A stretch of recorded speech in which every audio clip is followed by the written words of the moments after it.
Is suffering necessary to make us face the necessity to change? Is suffering necessary to make us face the necessity to change?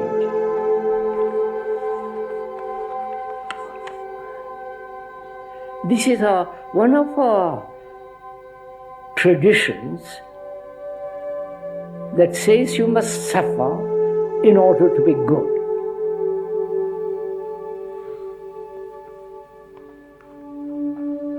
In the Christian world and in the Hindu world, they try and put different words for it. Karma and so on, so on, so on. And everywhere they say you must go through suffering.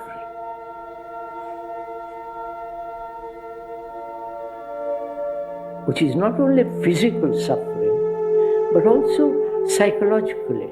That is, you must strive, you must make an effort, you must sacrifice, you must give up, you must abandon, you must suppress. You know, that is our tradition, both in the East and the West. And suffering, being common to all mankind, one says you must go through that particular door.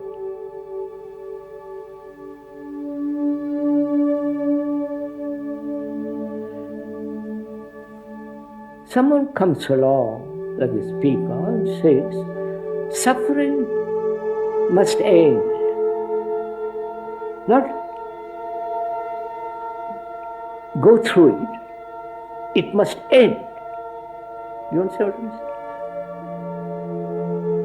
Suffering is not necessary. It's the most destructive element in life. Like pleasure, suffering is made personal, secretive. Mine, not yours. There is not only global suffering. Mankind has been through enormous sorrows, wars, starvations, violence. You follow? He's faced violence in different forms, suffering in different forms. And so he accepts it as inevitable and uses that as a means to become noble or change himself. We are saying on the contrary. You may reject it,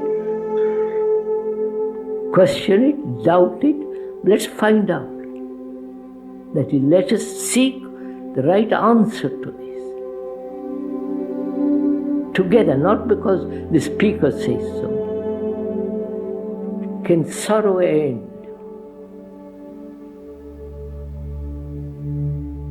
Sorrow being our grief.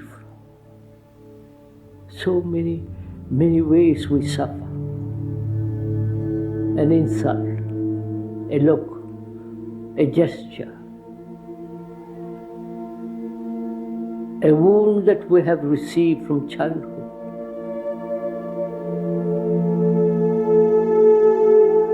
a wound that's very deep, of which you may be conscious or unconscious. The suffering of another, the loss of another. And if you examine it closely, taking one fact, which is that we are wounded from childhood by the parents, by the teachers, by other boys, girls. This is happening all the time. And this wound is deep covered up. And one builds a wall around oneself not to be hurt.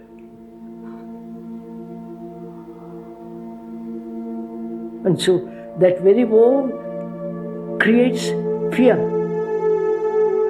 I don't know if you're following all this. And one asked, can this hurt?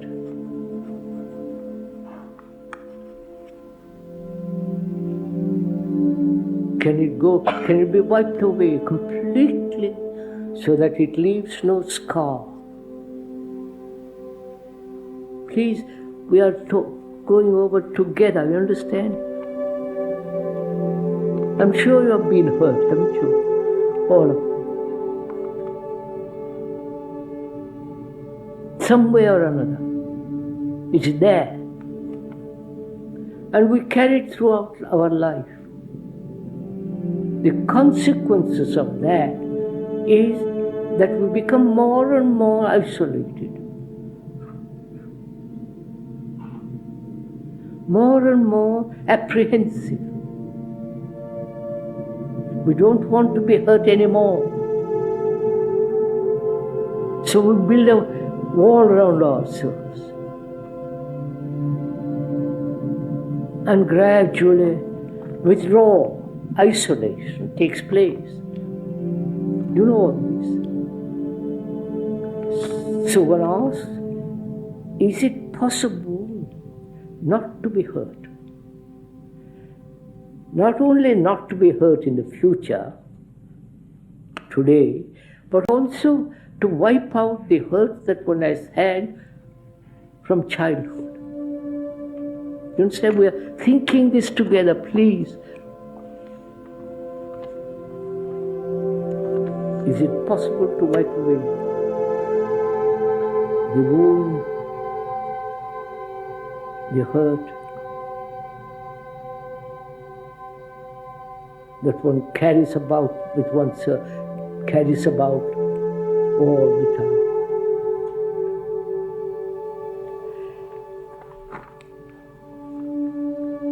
If one is serious,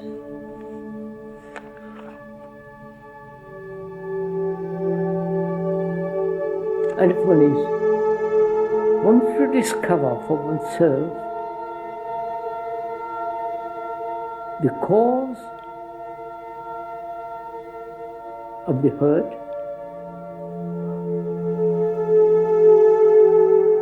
and what is hurt,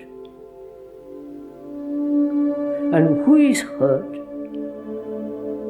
You're following all this? Please.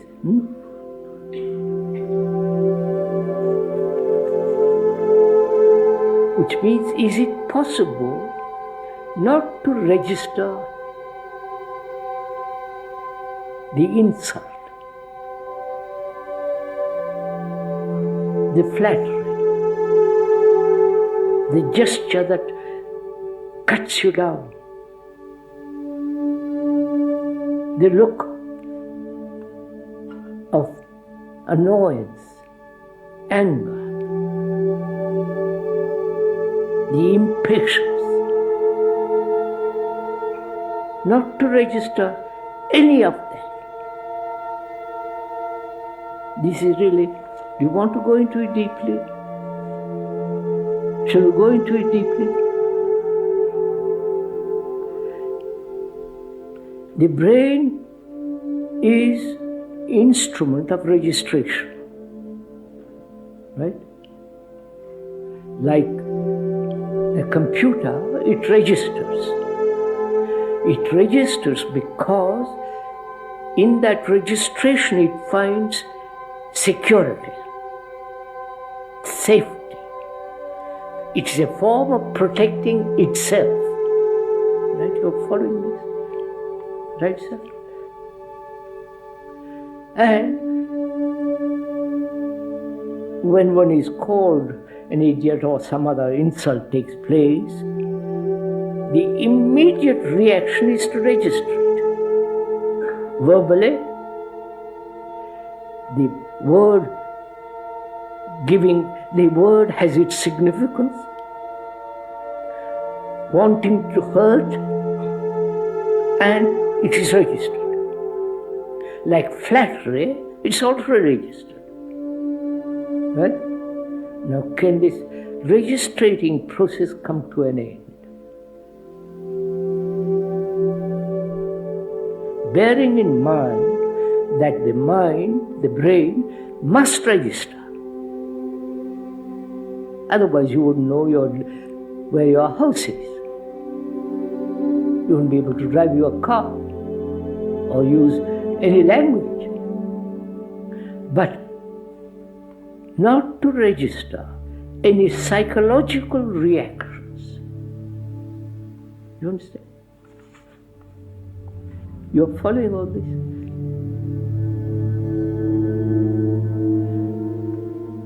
Then one will ask, how? How will I prevent registration of an insult or a flattery? Flattery is more pleasant, and therefore I like to register. But the insult, the damn, or the hurt, I want to get rid of. But both factors, insult, flattery, are registered. Now, is it possible not to register? Psychologically. Right? Can we go on with this? Huh?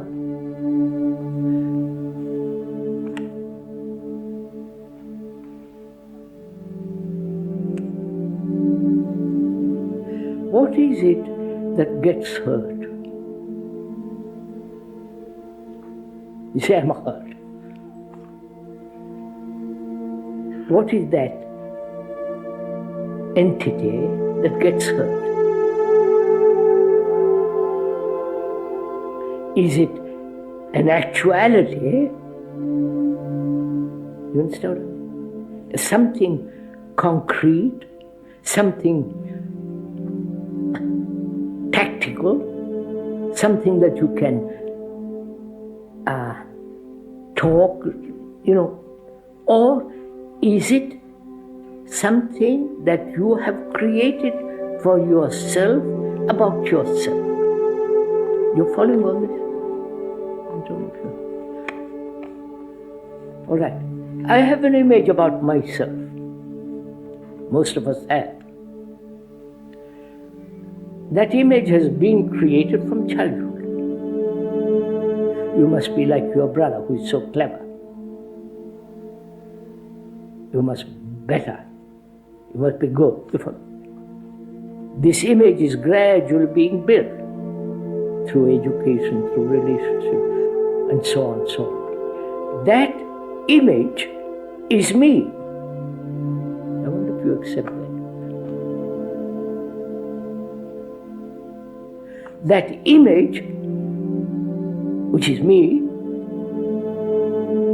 gets hurt. Right? Are you following? So as long as I have an image, it's going to be trodden on.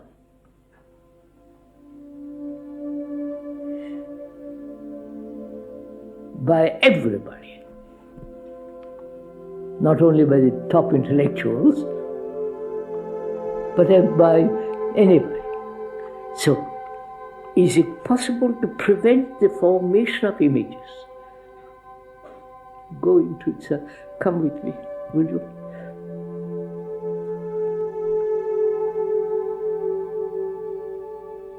You understand the image-making machinery? What is this machinery that makes the images? You understand the images about my country, about the politicians, about the priests, about God, you follow the whole fabrication of images. Who makes these images?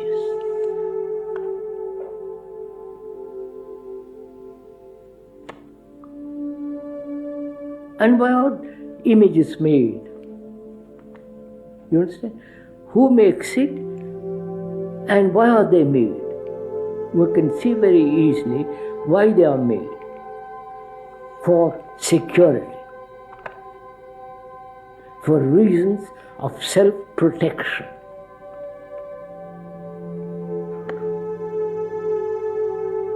Because if I call myself a communist, a non-communist world, I would have a rather difficult time. Or in a communist world, if I'm not a communist,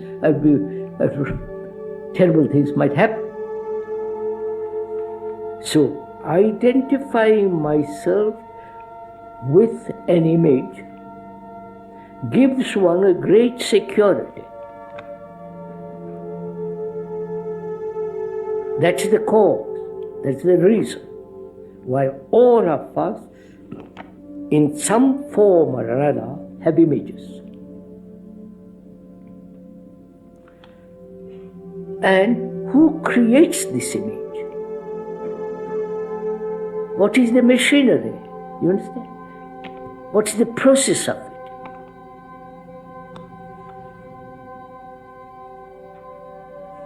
Please think it out with me. Don't wait for me to tell.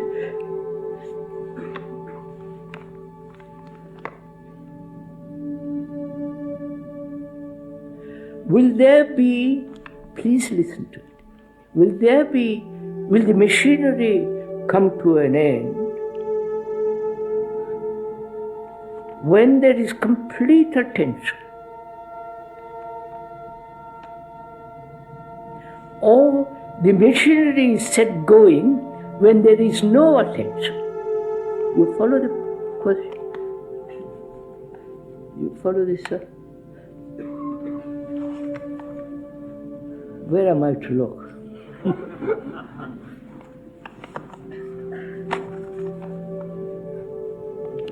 When I pay complete attention, when there is complete attention, when you call me an idiot,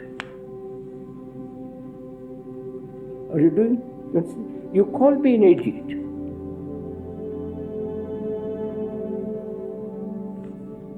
And the verbal stone has an impact. And the response is, you're also.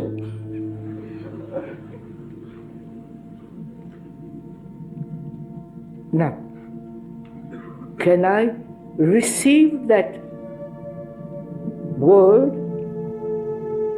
the meaning of that word, the insult that you want me to feel by using that word?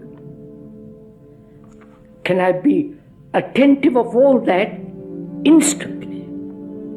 You understand what I'm saying? Are we following each other? Can I be aware or attentive completely when you use that word? And you're using that word to hurt me.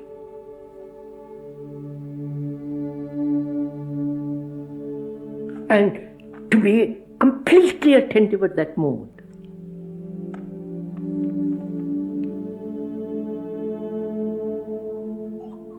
It's not a shield. It's not something you put up in order to avoid.